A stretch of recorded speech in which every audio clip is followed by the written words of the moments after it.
हाँ देखो इसमें सेकंड टाइप ऐसा मिलेगा तुम्हें, सॉल्यूशन ऑफ लॉग इक्वेशन, जिसका अभी स्टार्टिंग में बताया गया था कैसा था ना। ये लॉग इक्वेशन का मतलब ये है, इक्वेशन क्या होती है, पॉलिनोमियल एक्सप्रेशन क्या होता है, f x equal to polynomial लिख देते हैं और इक्वल टू 0 कर दें तो क्या बन जाती है, इक्वेशन बन जाती है ना। सपोज करो मैं तुम्हें एक ऐसा क्वेश्चन दे दूं, log x square minus 3x plus 1 2 की power base 2 is equal to, कितना ले लें भाई, 1/2। कैसे सॉल्व करोगे? दो तरीके बताए थे क्वेश्चन अभी, क्या था ना, या तो आप इसमें ये वाला फॉर्मूला यूज कर लो, जब बेस इसके ऊपर होता है ये x, इसकी वैल्यू क्या होती है x, जान के मैंने 2 की पावर 2 लिख दिया है, यानी लेफ्ट हैंड साइड की जो वैल्यू है वो x square minus 3x plus 1 है, और यहाँ पे 2 की पावर -1, ये कितना था भाई, 2 की पावर -1 है, यानी ये 1/2 है। ये लिखोगे ना, उठा के सॉल्व, 2 से मल्टीप्लाई कर दो, 2x square minus 6x plus 1 equal to कितना है, +2, 1 को इधर ले आएंगे तो एक इक्वेशन बन जाएगी, कैसी बनेगी भाई, 2x square minus 6x plus 1 equal to 0, है ना। तो 10th क्लास में कहना कि इतना तो पढ़ ही लिया होगा, क्वाड्रेटिक बन गई है। अगर इसका डी पॉजिटिव है सॉल्यूशन होगा, कि नहीं है तो नहीं है। इसका डी कैसा है, पॉजिटिव, 3 + -√7/2।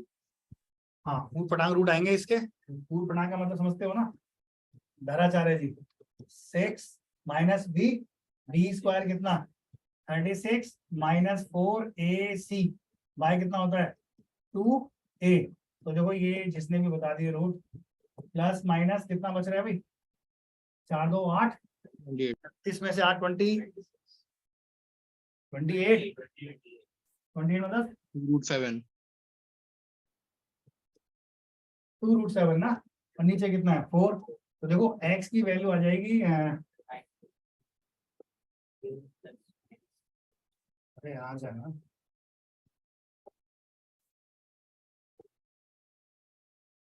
कितना आएगा भाई, 3 प्लस माइनस √7/2, यानी x की दो वैल्यू पॉसिबल है, बट बोले तो चेक करना पड़ेगा। चेक करना होता है। अगर ये लॉग सॉग नहीं होता ना, आंख बंद करके छोड़ देते हैं, बात खत्म थी, ये है ना भाई। देखो x का मतलब ये है ना, ये चीज नेगेटिव नहीं होनी चाहिए, ये चीज नेगेटिव ना हो, अगर ये नेगेटिव होगी तो गड़बड़ हो जाएगी। उसमें देखो रूट, अगर उसमें पहले प्लस साइन ले रहे हैं तो वो तो वैलिड है ही है, ज्यादा चेक करने की जरूरी है। तो भाई 3 प्लस रूट आप अगर यार ले रहे हो तो ऑब्वियसली यार ये पॉजिटिव वैल्यू आ ही रही है। देखो भाई √7 का अप्रोक्सीमेट कितना होगा, 2 पॉइंट समथिंग, 2 पॉइंट समथिंग में 3 ऐड करेंगे 5 पॉइंट समथिंग, उसका ले लेंगे 2.5 पॉइंट समथिंग आ जाएगा। मतलब पॉजिटिव ही आ रहा है ना, सेम। अब नेगेटिव में लेके देखो यार, नेगेटिव में 3 माइनस √7/2 है, पॉजिटिव ही आ रहा है ना ये भी, हाँ तो वैलिड हो जाएगी। पर हाँ एक चीज चेक करनी पड़ेगी, अप्रोक्सीमेट कितना आएगा वही चेक करो,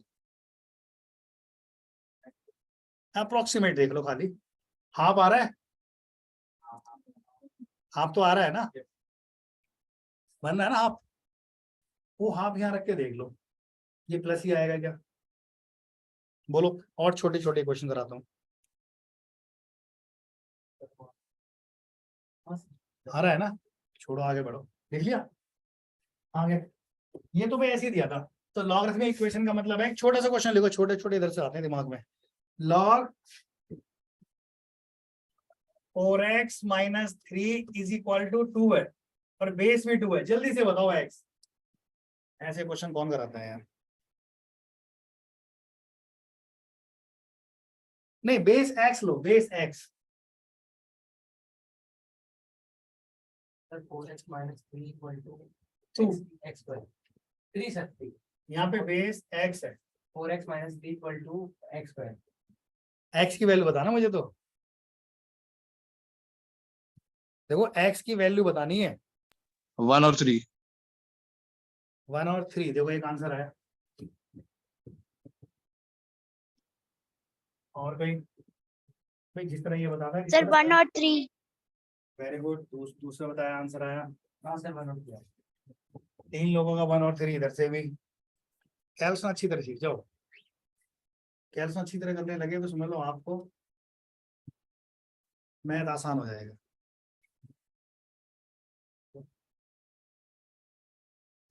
जैसे कि इधर देख, जिसको नहीं पता है वो देख लो। अब सबको पता होना चाहिए। एक हमने कभी बोले तो अभी कुछ देर पहले फॉर्मूला लिखा था, ये क्या होता था, x इक्वल टू a की पावर y।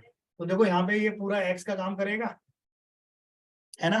बट ये फॉर्मूला लगाने से पहले अब तुम्हें एक चीज और चेक करनी पड़ेगी। क्या भाई, लॉग देखो अपन ने स्टार्टिंग से हम करते आ रहे हैं, जैसे ही लॉग x कहीं आता है तो ये पता होना चाहिए ना, ये तो दिमाग में रखना है तुम्हें। ये तुम्हारा उसमें भी ये करना था ये पहले वाले में। अगर पहले वाले में अगर थोड़ा सा और बढ़ाना चाहोगे ना, इसमें इसमें एक कंडीशन और थी कि x square minus 3x plus 1 ये भी तो 0 से बड़ा होना चाहिए। अब इसके फैक्टर करके देखो, तो मैंने जान के नहीं कराया था और कॉम्प्लेक्स बन जाता वो। कोई आगे कराऊंगा जो सिंपल सा जिसकी वैल्यू आ रही हो, है ना। अब इसमें ये देखो, इसका मतलब ये है इसमें कि 4x माइनस 3 कैसा होना चाहिए, 0 से बड़ा। यानी x की वैल्यू क्या होनी चाहिए,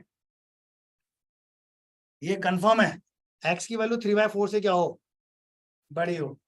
दूसरा x को भी ले लेते हैं भाई, बेस दे रखा है, ये 2 केस बनेंगे याद है, या तो 0 to 1 या फिर 1 से बड़ा, या ना। यानी इसके साथ में x की 2 वैल्यू पॉसिबल है, या तो x 0 और इसके बीच में हो, या फिर x तुम्हारा इससे बड़ा हो। अब इन दोनों का कॉमन कौन सा बन रहा है, कॉमन कहां से आना स्टार्ट होगा, सोच के देखो, बोलो भाई जल्दी।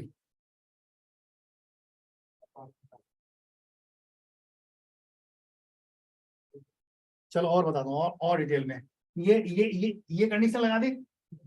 अब इसके बाद में ये वाला फॉर्मूला लगाओ, ये फॉर्मूला। तो आपको क्या लिखना था, 4x minus 3 is equal to कितना है, एक्स स्क्वायर। तो भाई सबको उधर ले चलते हैं, x square minus 4x plus 3 equal to 0। No doubt इसके जो फैक्टर बनाए हैं सबने 1 और 3 बनाया है, इसके अलावा आंसर नहीं आ रहा कोई। इसने देखो ये केस तो गायब ही हो गया। इसने ये क्योंकि इस चीज ने ये बता दिया, ये अब चेक वैसे चेक करने की जरूरत नहीं है क्योंकि तुमने ये चीज सॉल्व कर ली है। अब इसने ये बोल दिया कि x का जो आंसर है भाई 3/4 से बड़ा हो, और 3/4 से बड़ा 1 भी है, 1 भी है ही, और 3 भी है। लेकिन एक चीज भूल गए तुम सब लोग आंसर बताते हुए, ऑनलाइन भी और तुम भी।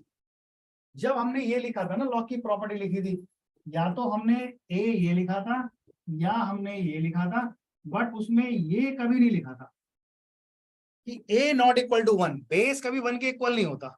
अगर तुमने x इक्वल टू 1 ले लिया तो देखो बेस 1 आ गया,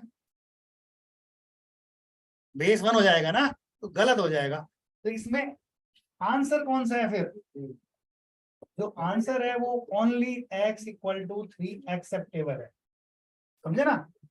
सॉल्व करने से आ रहा, देखो ऐसा ऑप्शन भी आएगा, 4 ऑप्शन देगा 1 भी देगा, 3 भी देगा, 1,3 भी देगा, है ना भाई। और डी ऑप्शन क्या हो जाएगा, नन ऑफ दीज, है ना। और भाई ज्यादा आदमी वही है, अगर मोटा दिमाग लगाओ तो जल्दी जल्दी वो ये भी चेक नहीं करेगा, सीधा बच्चा ने ये फॉर्मूला लगा देता है डायरेक्ट, ये लगा, ये सॉल्व करेगा x स्क्वायर 1 इक्वल टू 1,3। हाँ भाई ऑप्शन में है 1,3, है ना।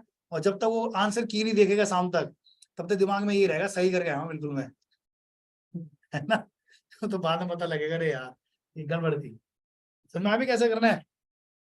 चलो अगला करो फिर यार, सही से सर थोड़ा। हाँ सर यहाँ पे कंडीशन लगानी जरूरी है एक्स की, आंसर हो तो फिर चेंज। नहीं देखो चेक करना बहुत जरूरी है। मान ले अगर कंडीशन में ना लगाया तू, ये तो तेरा आ ही रहा है ना 1,3, है ना। लेकिन आंसर में 1 बता दिया तो गड़बड़ हो जाएगी, बेस क्या हो जाएगा 1। पर अगर बेस में x किया तो वैलिड होता हाँ तब हो जाता भाई, तब तो अगर बेस यहाँ कुछ और होता, लेकिन क्वेश्चन फिर ऐसा नहीं होगा, चेंज किया फिर क्वेश्चन से पहले कुछ और लिखा था। फिर क्वेश्चन ऐसा नहीं बनेगा ना